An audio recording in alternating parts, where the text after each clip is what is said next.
안녕하세요, 청취자 여러분. 오늘은 스맥이라는 기업 좀 깊게 파헤쳐 보려고 합니다. 여러분이 주신 자료들, 기업 분석 보고서부터 최신 재무 데이터, 뉴스 기사까지 싹 훑어보면서요. 네. 스맥의 현재 상황, 그리고 앞으로 어떨지 투자 관점에서 한번 따져보는 거죠. 좋습니다. 단순히 정보만 나열하는 게 아니라 이게 정말 중요한 포인트구나 하는 걸 같이 찾아보는 게 저희 목표입니다. 스맥, 이 기업의 기회랑 위험이 같이 있다는데 한번 제대로 살펴보시죠. 네, 재밌는 분석이 될 것 같습니다. 특히 스맥처럼요. 그 전통적인 제조업 기반 위에다가 인수합병도 하고 신기술 투자도 하고 이런 야심찬 계획을 막 동시에 추진하는 기업은 여러 각도에서 봐야 하거든요. 그렇죠. 그냥 좋다, 나쁘다 이걸 넘어서 그 뒤에 숨어있는 맥락이나 변수들 이런 걸 읽는 게 중요하죠. 주신 자료들 보면서 이 기업의 진짜 가치, 또 투자자로서 꼭 알아야 할 위험 요인들 하나씩 짚어보겠습니다. 좋습니다. 그럼 일단 스맥이 뭐 하는 회사인지 기본부터 좀 알아볼까요? 핵심 사업은 공작기계, 그러니까 그 CNC 선반이나 머시닝 센터 같은 거요. 네, 맞아요. 제조업 현장에서 제품 깎고 다듬는 기계들 만들고 파는 거죠. 그 외 마더머신, 제조업의 어머니라고 부르는 중요한 장비들이잖아요. 그렇죠. 아주 핵심이죠. 산업용 로봇이나 반도체 장비 같은 자동화 설비 작업도 하고 있고요. 특히 1999년에 삼성테크윈 공작기계 사업부가 분사해서 만들어졌다는 배경, 이게 좀 기술력 기대하게 만들더라고요. 그 배경은 확실히 주목할 만하죠. 삼성에서부터 이어져온 기술력이나 노하우, 이게 스맥의 중요한 자산일 겁니다. 네, 공작기계 산업 자체가 국타 제조업 경쟁력의 척도다 할 만큼 중요하기도 하고요. 근데 여기서 하나 짚어야 할 점은 매출의 거의 대부분이요. 자료 보니까 95% 이상이던데 이 기계 사업에 쏠려 있다는 거예요. 그게 좀, 네. 이건 뭐냐면 해당 산업 경기에 따라서 회사 실적이 확확 바뀔 수 있다는 거거든요.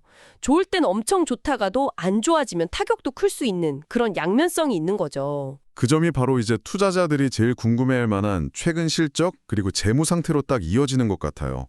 가장 최신 자료 2025년 2분기 실적 보니까요.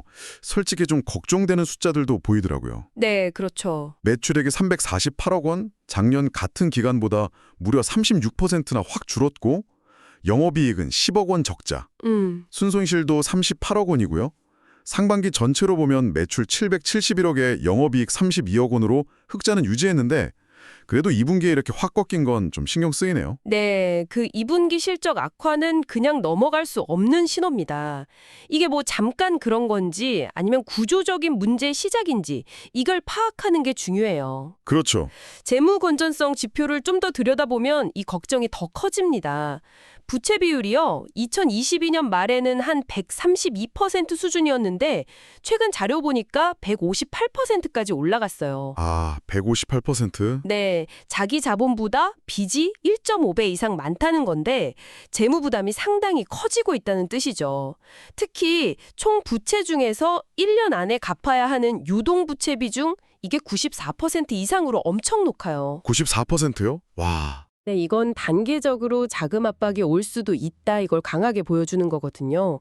그냥 빚 만내가 아니라 단기간에 현금 흐름 좀 불안정해질 수 있겠는데 이런 구체적인 위험신호로 봐야 합니다. 그런 재무 상황에서 PER, 그러니까 주가 수익 비율이 최근 4.38배 수준이라는 것도 좀 눈에 띄는데요. 동종업계 평균이 44배 넘는 거랑 비교하면 진짜 낮은 거잖아요. 이걸 그냥 싸다, 저평가 매력이다 이렇게만 봐도 될까요? 그 부분 해석은 정말 신중해야 합니다. PER이 이렇게 낮다는 건 시장 참여자들이 스맥의 앞으로 수익성에 대해서 꽤 보수적으로 보고 있다. 이런 강력한 증거일 수 있어요. 그럴 수 있겠네요. 네, 단순히 저평가라기보다는 방금 우리가 얘기했던 재무 부담이나 아니면 이제 곧 있을 현대위아 인수 같은 큰 이벤트의 불확실성, 심지어는 공작기계 업황 재체에 대한 우려 이런 것까지 다 반영된 결과일 수 있다는 거죠. 투자자들이 좀 경계하고 있구나 하는 게 느껴지는 대목입니다. 그리고 실적 관련해서 하나 더요. 2024년인지 2022년인지 사상 최대 실적 영업이익 240억 원 기록했다는 내용이 자료마다 연도가 조금씩 다르더라고요. 맞아요. 저도 그거 봤어요. 네, 그래서 이 부분은 정확한 연도 확인이 좀 필요해 보입니다. 청취자께서도 이 점은 유의해서 보셔야 할 것 같아요. 네, 꼭 확인해 봐야겠네요. 실적이나 재무 쪽엔 좀 걱정스러운 면이 있는데 반면에 미래 성장을 위한 움직임은 진짜 어느 때보다 공격적이에요. 가장 큰 이슈는 역시 현대위아 공작기계 사업부 인수 추진이죠. 네, 그렇죠. 예상 인수 금액은 약 3,400억 원. 엄청난 규모의 M&A입니다. 이게 성공하면 단숨에 국내 공작기계 시장 강자로 올라서는 거고 연간 수주액이 8천억 원에 이를 거다. 이런 전망까지 나오더라고요. 네. 이 막대한 자금 중 일부 538억 원은 유상증자, 그러니까 기존 주주들한테 새로 주식을 팔아서 돈을 마련하는 방식으로 한다고 하고요. 현대위아 인수는 스맥 입장에서 보면 정말 하이 리스크, 하이 리턴 전략의 끝판왕 같아요. 그렇죠. 성공하면 규모의 경제도 되고 기술력도 보강되고 시장 지배력도 확 커지고 엄청난 걸 얻겠죠.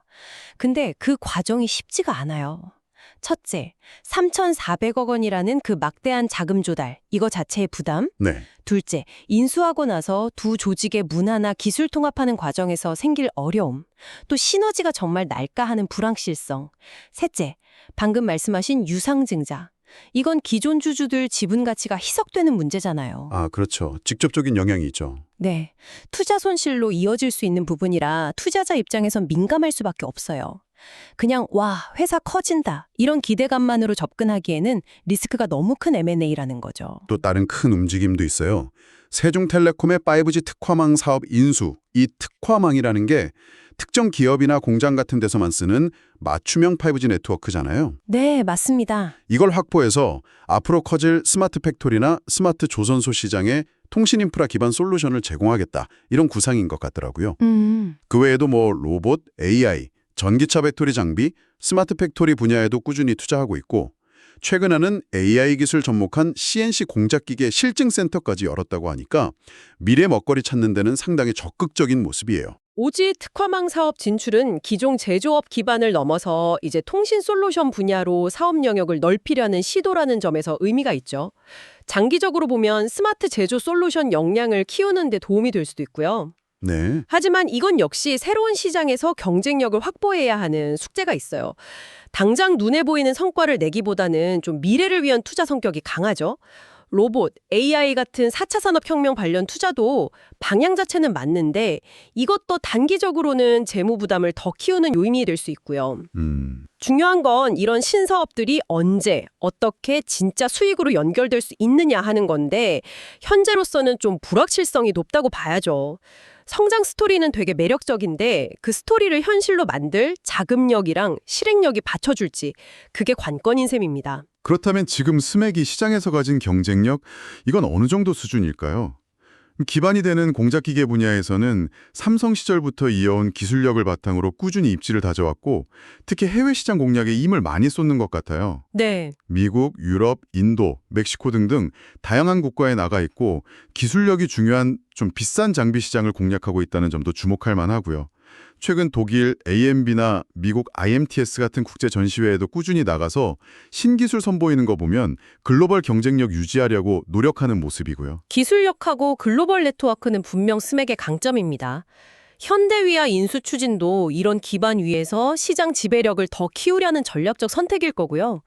하지만 약점도 명확해요. 아까 지적했듯이 주력 사업인 공작기계 산업, 이게 경기를 많이 타는 거, 그리고 ICT 부문 성장이 좀 더딘 거, 이건 여전한 숙제고요. 네. 여기에 더해서 지금 추진 중인 공격적인 M&A, 이게 가뜩이나 높은 재무 부담을 더 키우고 있죠.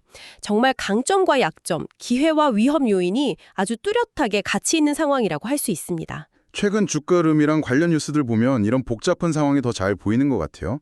2025년 9월 7일 종가가 4,300원으로 전날보다 올랐는데요. 네. 이날 특화망 기술 산업전 참가 소식이나 5G 역량 과시, 또 KT랑 협력할 수도 있다, 이런 긍정적인 뉴스가 좀 영향을 준 것 같더라고요. 근데 좀 더 길게 보면 주가에 진짜 큰 영향을 미친 사건은 따로 있었죠. 바로 그 최대주주 변경 이슈죠. 맞습니다. 지난 7월에 S&T홀딩스랑 최평규 회장이 지분을 확보하면서 새로운 최대주주로 올라섰잖아요. 네. 기존 최대주주였던 최영삽 대표 측이랑 지분율 차이가 얼마 안 나는 상황에서 이 소식이 딱 나오니까 경영권 분쟁 가능성이 커지면서 주가가 막 오르락 내리락 했어요. 심지어 6월 말에는 이 소식 때문에 상한가를 치기도 했고요. 이 지점에서 좀 흥미로운 분석이 나오죠. 일부 언론에서는 S&T 쪽이 스맥이 현대위아 인수 때문에 자금 사정이 좀 빠듯해진 틈을 노려서 경영권 확보에 나선 거 아니냐 이런 시각을 제기했어요. 네, 그런 분석도 있었죠. 뭐 진짜인지는 모르겠지만 이런 분석이 나올 만큼 S&T 홀딩스의 등장은 스맥의 경영 안정성에 큰 불확실성을 더한 겁니다. 실제로 최근 주가 흐름 보면요. 8월에 발표된 2분기 실적 부진, 이거보다 이 경영권 관련 뉴스에 훨씬 더 민감하게 반응했어요. 아, 그렇군요. 보여주는 중요한 증거입니다.